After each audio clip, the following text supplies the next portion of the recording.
Good evening, everyone, and thank you all so much for braving the heat and the pandemic to come out tonight. Welcome to the 30th anniversary of Fresh Start.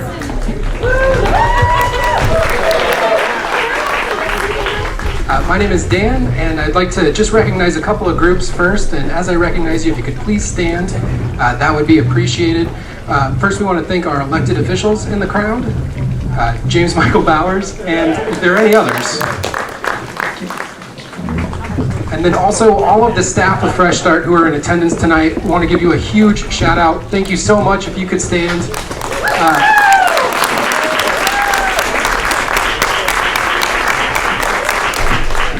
Thank you so much for providing uninterrupted services during the pandemic through this tough time, for staying involved and helping so many people. Also want to thank all of our board members, current and former. If you could all stand.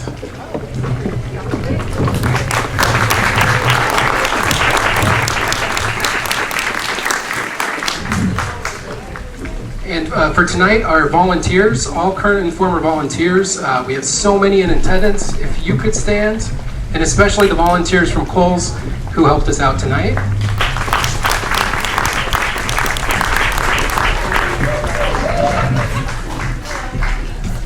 Then we'd like to thank Regina and Mike Flowers for bringing the PA system, and of course for being board members and helping out so much. We also have several funders and community partners joining us tonight. The LHA has partnered with Fresh Start since the beginning. We also have representatives from the Lincoln Community Foundation and the Cooper Foundation. If you could all stand, thank you so much.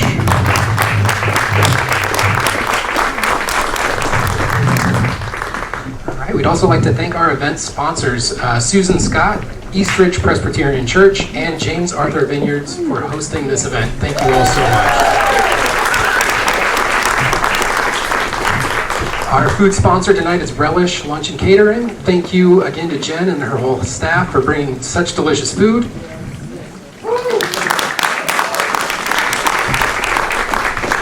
And he's got a camera right now, Michael Ryan-Mueller Photography. Thank you so much for doing the photography and the video. All right, finally, you don't have to stand if you don't want to, but we know that there are several alumni of the program in attendance. So for the Fresh Start alumni, if you'd like to, please stand and be recognized for being here tonight.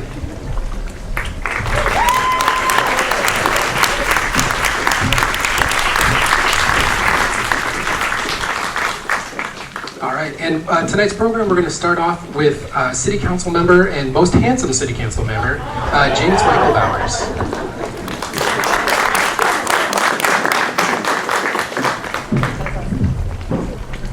Thank you so much. I really appreciate you inviting me out and appreciate you having me here today. It's an honor to be here on behalf of the city. Oh, there's a whole crowd back here. Sorry. Okay. This is the benefit of going first. It's an honor to be here on behalf of the city and the City Council. My name is James Michael Bowers. I'm chair of the City Council and, more importantly, a former board member for Fresh Start. Woo! Fresh Start does a lot for our community, and as I was getting ready to come out tonight, I was talking with a friend about what this event was. She shared with me that when she had first heard about Fresh Start, she thought that this was something that would have benefited her mother back when her mother was going through some personal issues. And it was because Fresh Start has a reputation of making people feel safe. It's because Fresh Start has a reputation of treating people with dignity. And because Fresh Start not only has a reputation, but has the reality of working to empower our mothers, our daughters, our aunts, and our sisters, people in our community, to change their lives. My friend's mother isn't alone. There's work to be done, and we must support Fresh Start with our dollars, our time, and our love.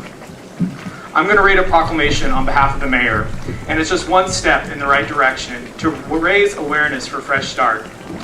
And when I get done reading this declaration, I hope that you'll join me in opening your pocketbook to contribute to Fresh Start. Today is Fresh Start Day. Whereas homelessness and its causes are serious problems for many women in our community. And whereas Fresh Start, a transitional living program for women, was founded in 1991 to empower women experiencing homelessness to change their lives by recognizing and using their strengths to overcome barriers to self-sufficiency. And whereas it is important to support long-term, comprehensive solutions to address homelessness in our community, such as holistic transitional program and supportive services offered by Fresh Start. And whereas Fresh Start continues to be an engaged member of the community, working collaboratively with Lincoln Homeless Coalition, Cause Collective, and many other local agencies.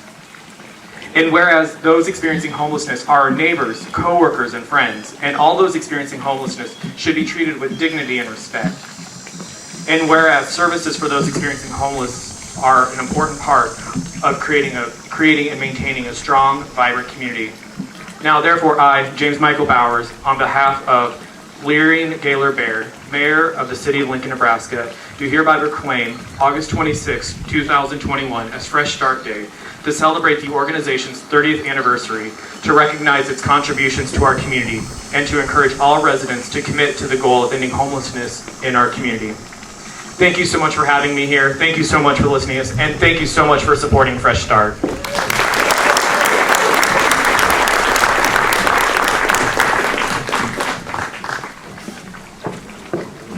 Thank you so much, James. I do want to give you a couple of facts about Fresh Start. Fresh Start spends approximately $300 a week on food and supplies for the house. When at full capacity, that's just 60 cents a meal. And over the 30 years that Fresh Start has been operating, that is over 500,000 meals that have been provided to women in this community. So when you donate, your money goes very, very far and helps a lot of people. At this time, I'd like to invite up our Executive Director, Monica Zinke.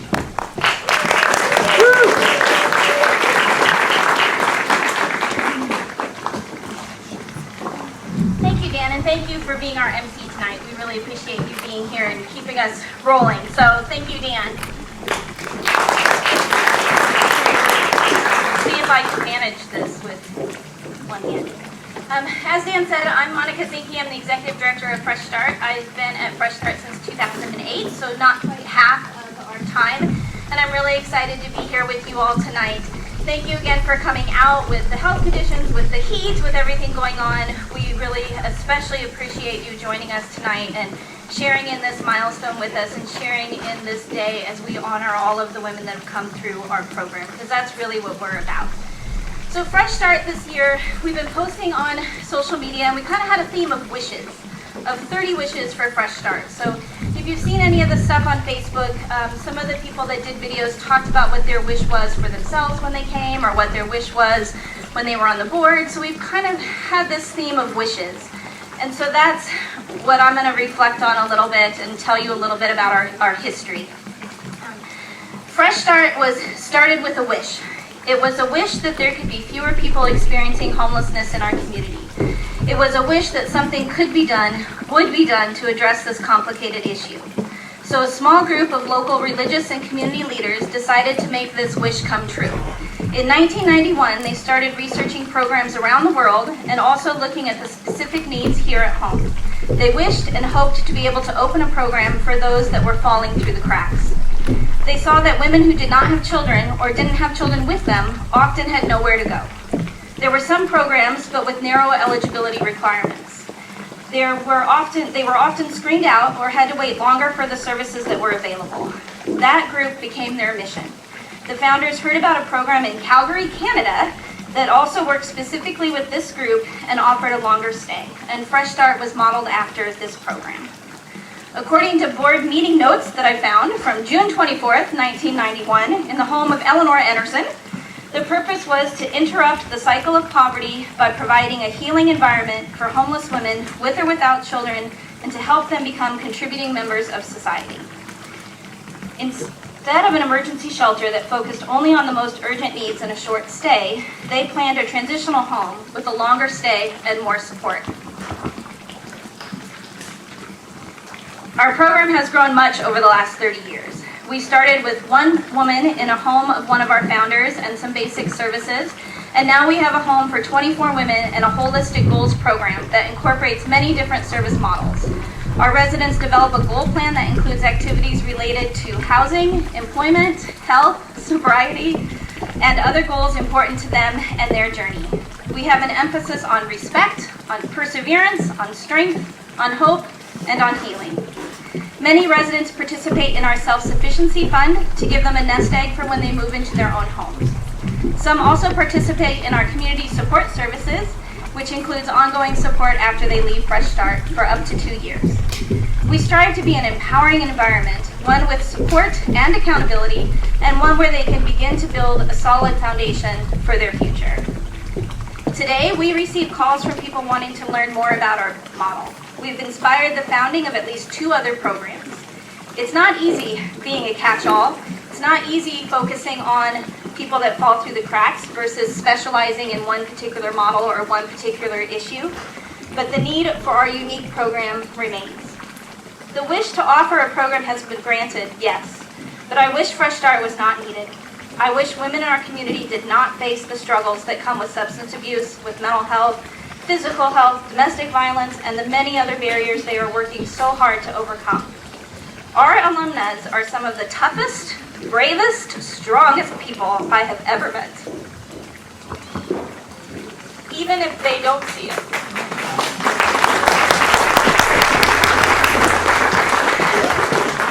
And typically they don't see it for quite a while, and that's what we're helping them find, is we're helping them dust themselves off and see how strong they are. And I have many wishes. I wish our residents didn't face so many stereotypes and struggles as part of their journey. I wish them continued growth. I wish they realize how amazing they are. I wish our alumni find continued success and independence every day after they leave Fresh Start. I wish our small, dedicated staff, there's only 9 core staff, and we have somebody there 24 hours a day, 7 days a week. And I wish they didn't have to work so hard. I wish that they didn't have such a tough job. They could make a lot more money doing something else, but they find other rewards at Fresh Start. I wish Fresh Start didn't need a new driveway. I wish Fresh Start didn't need a new freezer.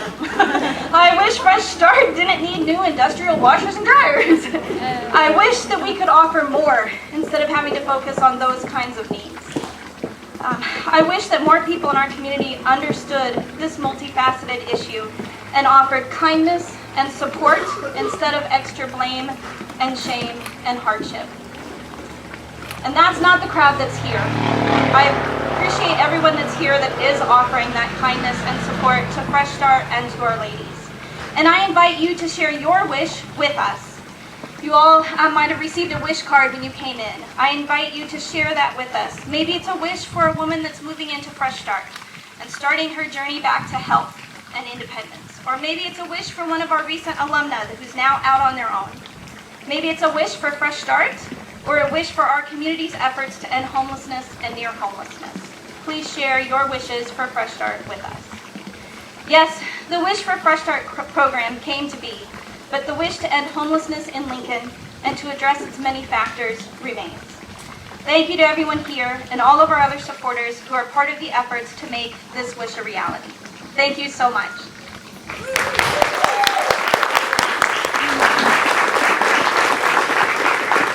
And I didn't cry. All right.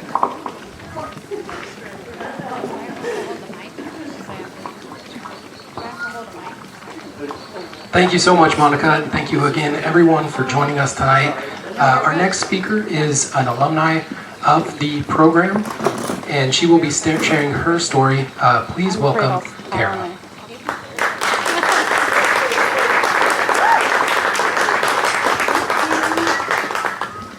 Hi everybody, my name is Kara, and I am barefoot right now because I'm sure my shoes would get stuck in these cracks and I'd fall. So anyway, I'm Kara. I'm a recovering drug addict and alcoholic, and most importantly, a Fresh Start alumni.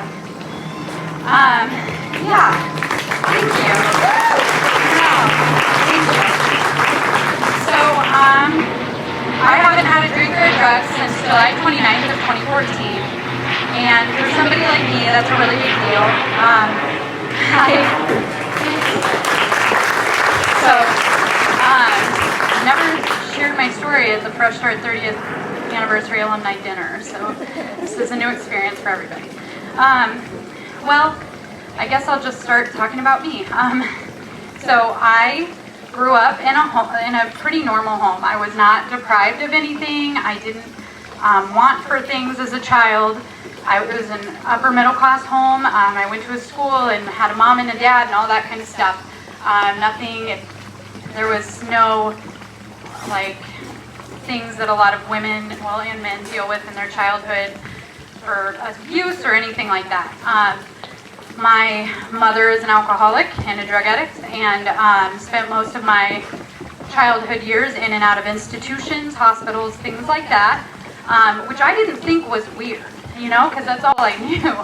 So I remember standing up one time in a 4th grade class, and they said, "What did you do this weekend?" And I was like, "We went to the hospital with my mom because she drank too much."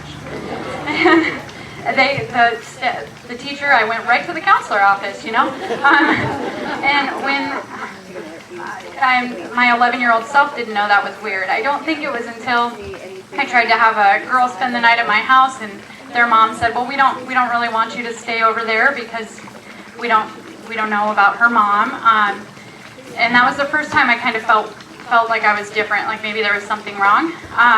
And then I remember telling counselors and all these people I would never drink or do drugs because I saw what it did to my mom, and I was not going to live that way.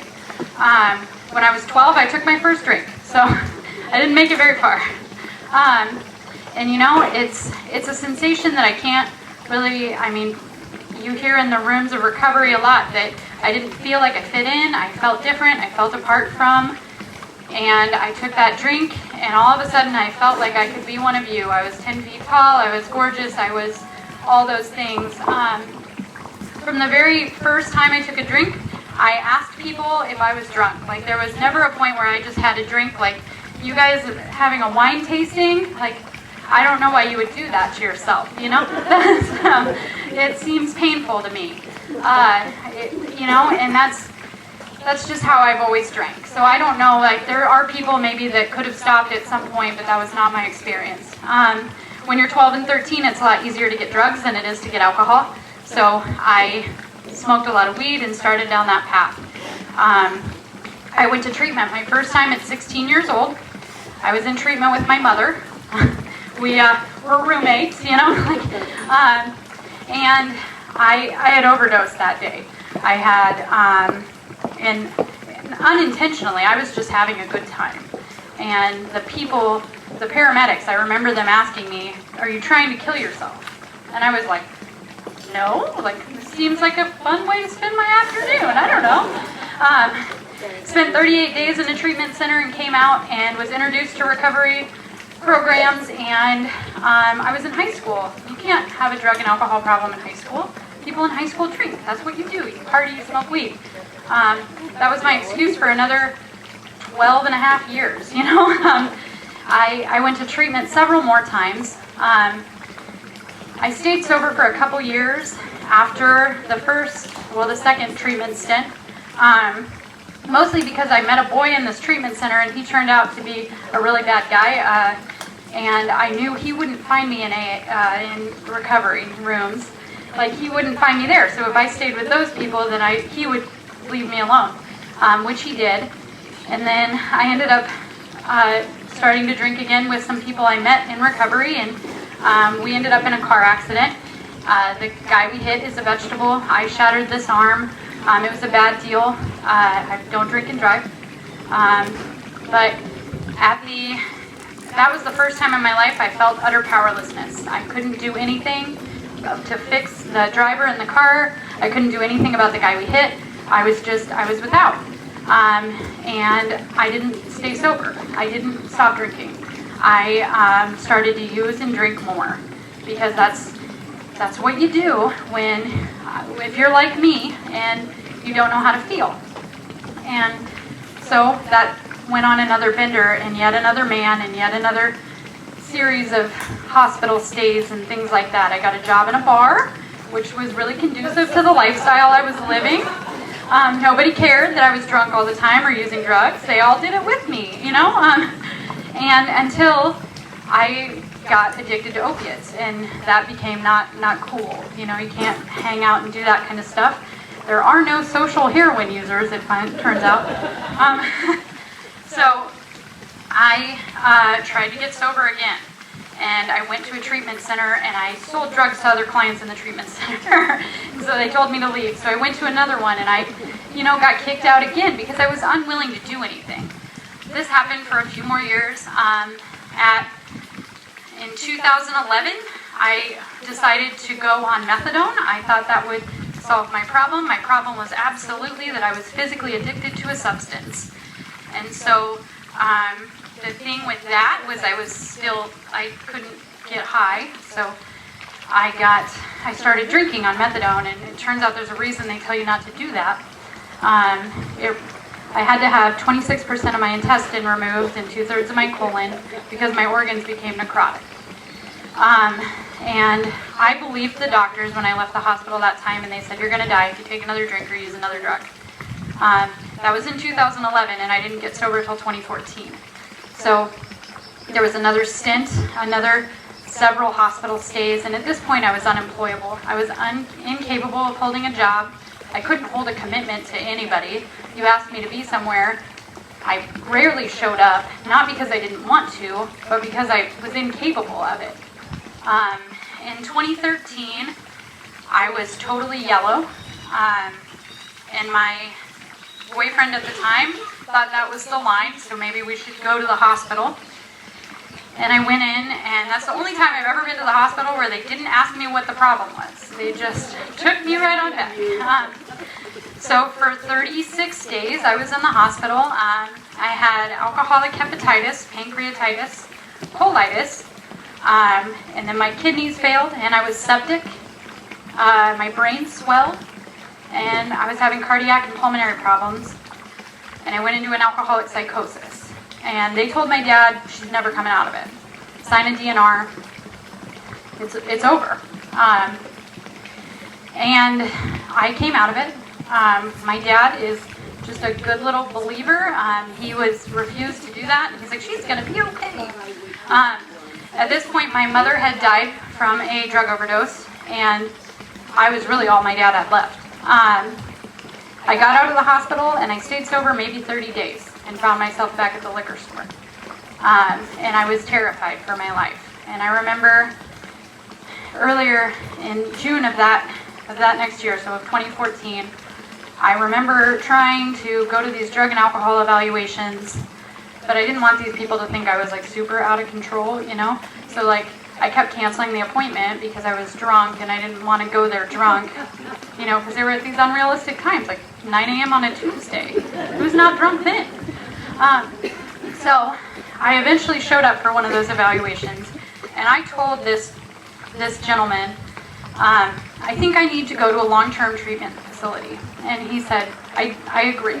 And I went on and off drinking for the next month or so, waiting for a bed.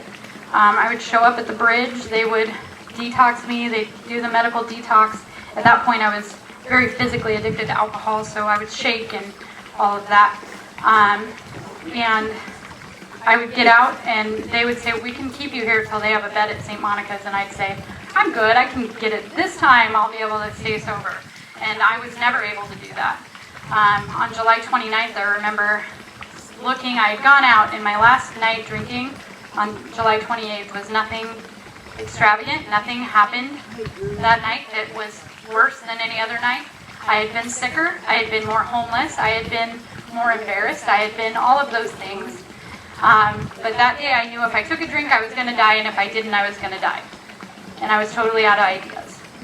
I went into St. Monica's, and with my 6 weeks of sobriety in there, I decided for them that I was going to go to their therapeutic community house, and that was how that was going to end out. And they told me that was not an option, that I didn't have a bed there. And I said, well, I'm not going to Fresh Start. That's in Havelock. I don't live on that side of town. I'm not doing it. And they said, well, you have a bed at Fresh Start, or you can sit here another 6 or 8 weeks and hope a bed comes up at TC, Also, you can smoke cigarettes at Fresh Start. And I was like, sign me up. Let's go. And you know what? Like, that 6th time in treatment, I didn't learn anything different than I learned in the first 5. But I went to Fresh Start afterwards, right? And at Fresh Start, I moved in, and all the women in there were insane, first of all. That's an important thing to remember. They were all crazy. I was totally normal. And, you know, I remember sitting in the office with June, and she said, "You seem really receptive to being here." And I was just surprised that they just let you go to the store if you wanted. Like, you could just leave and come back and nobody cared. Like, I was just startled by that. And she said, "You have to be home by 9." And I said, "Seems reasonable, you know?" And they moved, and all the rooms had names. And the room that I moved into is called the recovery room. And so I thought they were putting me back in detox. And I was like, I've been sober, guys. Like, do I need to, you know? And it turned out they just named all the rooms that. But I was too shy and scared to say anything about it. Like, I didn't tell them that. I just was like, well, I guess I'm in detox for another couple weeks, you know? Like, and whatever. But the thing that Fresh Start did for me, I went and got a job probably in my first month there because I thought all those women were crazy. They would fight over weird stuff. They were always yelling at each other, it seemed like. I had nothing in common with any of them. I really didn't believe I was homeless. I had absolutely lived on people's couches with no place to call my own, but I was like, I'm not homeless. I still have couches to sleep on, you know? These women, they're in bad shape. They need stuff. Meg had to sit down with me one day and say, "You can take the clothes here, Kara. Those can, you know, be for you too." I was like, oh. And part of that was I just didn't believe I was worth that, you know? I just didn't believe I deserved that. And the staff there really helped me do that. And they gave me a safe place, right? With just enough rules. So I was able to go out and go to recovery meetings, and, you know, I would call them and I would say, everybody's going to dinner, and I know you guys said I have to be home by 11, but I don't know that we'll be back. And they'd say, "Kara, that's fine," you know? And I learned there that if I'm accountable, like, it's okay. Like, if I showed up and said, "This is what's happening," they were fine with that. You know, I just had to be honest and, like, do the things they asked me to do. Now, was I a perfect resident? Probably not. There was more than once that Meg would point out that my chore was not completed, you know, and things like that. But I got this job, and I had this little job as a cashier at a drugstore, and somebody got pregnant, and so they were going to go on leave, and so that job asked me if I wanted to be a key holder, which, I mean, at this point, nobody had given me a key to anything. But, like, this pharmacy was like, "You can have a key here if you like." And that was surreal for me. And when I was going through and taking the action suggested to me by people in recovery, I would think, I can't do this because I won't be funny anymore. That was like a crisis for me. I really thought I'd lose something. And all this, and, you know, I'd sit in the office there with the staff, and they'd say, "Kara, I mean, what's the worst that can happen? You know, like, if you take these actions," and things like that. So I ended up, that self-sufficiency fund Monica talked about, I learned at some point in there you could pay yourself more and Fresh Start less, like, because you could put more money into the self-sufficiency fund and whatever, and I mean up to a certain point. And so when I left Fresh Start about 9.5 months later, which I had lost my driver's license, I had a seizure while I was driving when I was still drinking, and when I left Fresh Start, I left because I got my license and a car back. And, you know, I got this job, got promoted a few times, and I moved out of Fresh Start 9.5 months later, and I had enough money to buy that car, you know, and I still have the car. That I'm trying to buy a new one. I'm thinking about it. But, you know, I had enough money to buy that car from that self-sufficiency fund, and I had no idea how to save money. I look back and, like, I make more money now than I did then because I'm not making a minimum wage.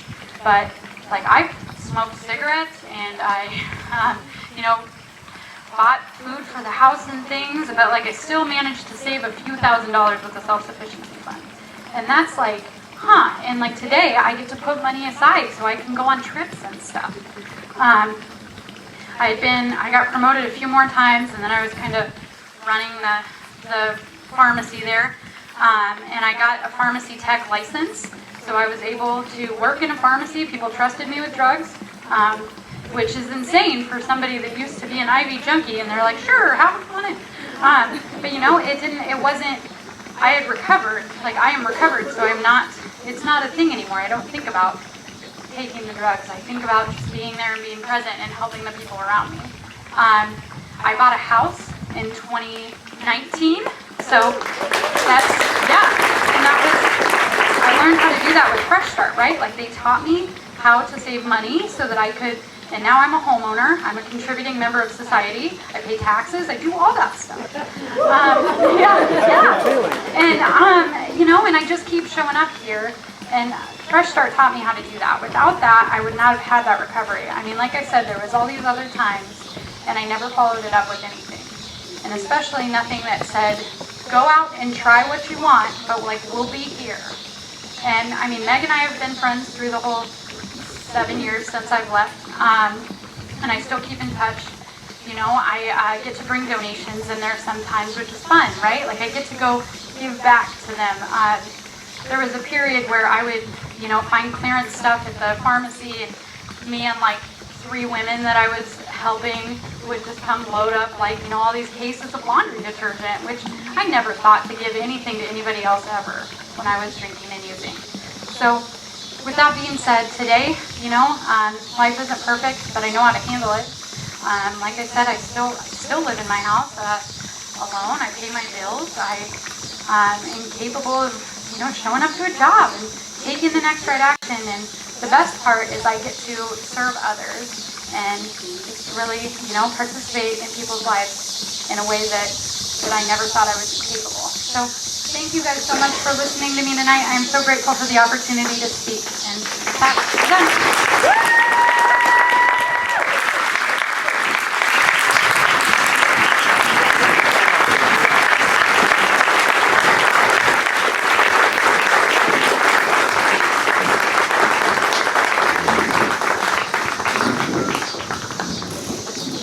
Thank you so much, Kara. That was a wonderful story, and congratulations. We also want to thank all of our other alumni who have celebrating tonight their journeys and their arrival here. We want to give them all, let's give another round of applause for everyone.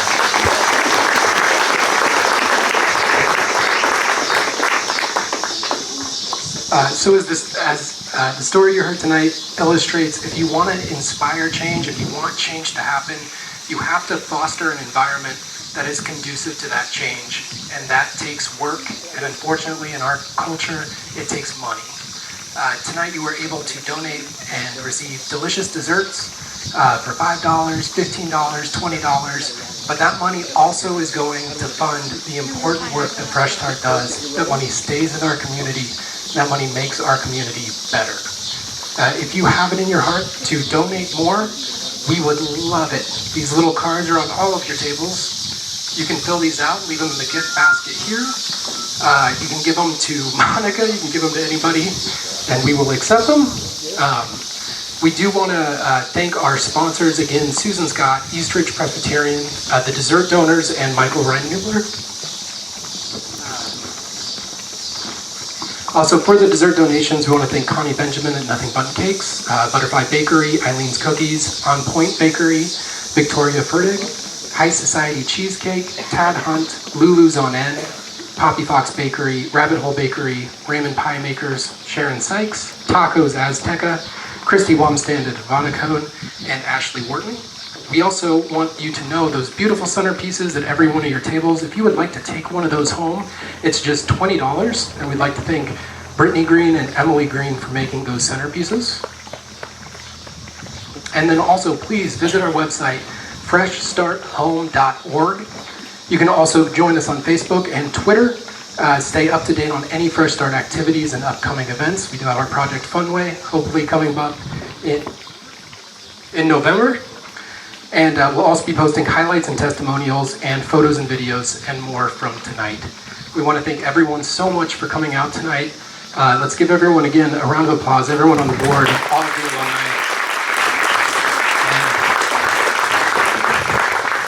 And thank you again. Everyone drive safe and have a great night. Thank you.